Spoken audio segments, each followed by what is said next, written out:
Bonjour, aujourd'hui je voulais vous expliquer les activités de transvasement. Ces activités servent à votre enfant à maîtriser la pince et ses gestes, d'accord? Donc du coup, je voulais vous expliquer, vous montrer des exemples. On peut le faire avec une cuillère, avec des pinces que j'ai trouvées dans ma cuisine, une pince à toast, une pince à épiler. J'ai pris un pot de yaourt vide, une bouteille d'eau. Des lentilles et des pistaches. J'ai pris ce que j'avais chez moi, mais vous pouvez faire avec des pâtes, avec des pompons, avec tout ce qui peut se prendre avec la pince en fait. Donc, par exemple, je prends les lentilles, je vais prendre ma petite cuillère. Alors, vous voyez, je me suis mise sur un plateau comme ça. Même si ça tombe, ça reste dans le plateau, ça évite d'en mettre partout. Donc, par exemple, je vais commencer avec les lentilles. Je vais prendre des lentilles dans ma cuillère. Le but est de ne pas faire tomber les lentilles à côté du pot. Et je vais transvaser comme ça. Un maximum de lentilles. D'accord? C'est assez facile, mais on va essayer de complexifier les choses au fur et à mesure. Par exemple, vous pouvez prendre un pot de yaourt. Regardez, le goulot est plus petit, donc ce sera plus difficile déjà. Donc, je prends mes lentilles. Alors, c'est plus facile de laisser le pot posé sur la table et de le tenir avec la main. Et hop, je transvase. Voilà. Donc, vous le laissez faire. Regardez, hop, j'en ai mis par terre. C'est pas bon. Donc, ça veut dire que je vais trop vite.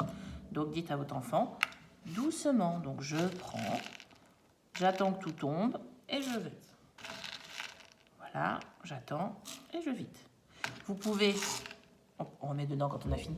Vous pouvez tracer un trait avec un feutre et dire à votre enfant, eh ben, tu dois mettre des lentilles jusqu'au trait, ne pas dépasser.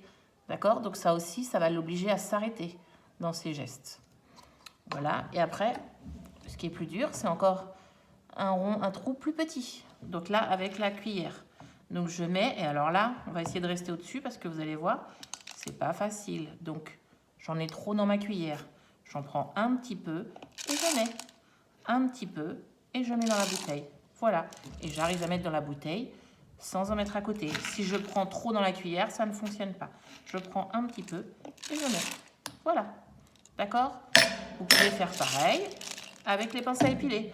Alors en prenant des choses plus grosses, c'est pour ça que je vous ai pris. Donc d'abord une pince à toast, je prends ma pistache, je prends le pot de yaourt et je mets dans le pot de yaourt. Je prends et je mets. Alors on peut en prendre plein ou on peut en prendre une. D'accord? C'est encore une autre activité. Et à chaque fois, je remets dans mon pot et je prends un autre pot. Je prends, regardez, avec mon petit bouchon. Je n'ai pas le droit de toucher les pistaches avec ma main. Je prends et je mets. Le contenant est plus petit. Il faut arriver à prendre une seule pistache. On peut faire aussi le bouchon et les lentilles et mettre dans la bouteille. D'accord? Et j'ai trouvé des petites pinces. Donc là, je prends. Il faut bien appuyer. Vous voyez? Et ça, c'est pas facile parce qu'il faut de la force. Et ça va donner de la force dans les doigts et ça va aider à tenir le crayon pour le graphisme et après pour l'écriture. D'accord? Voilà. C'est pas... Vous pouvez prendre une boîte à œufs. Et pareil. Et je mets dans un trou. Je prends une et je mets dans un trou. Et après, je prends... Alors, si la pince n'est pas trop grosse, et je remets. Vous pouvez leur laisser ce matériel à disposition. Ils peuvent jouer et en principe, ils restent assez longtemps sur cette activité que l'on fait à l'école.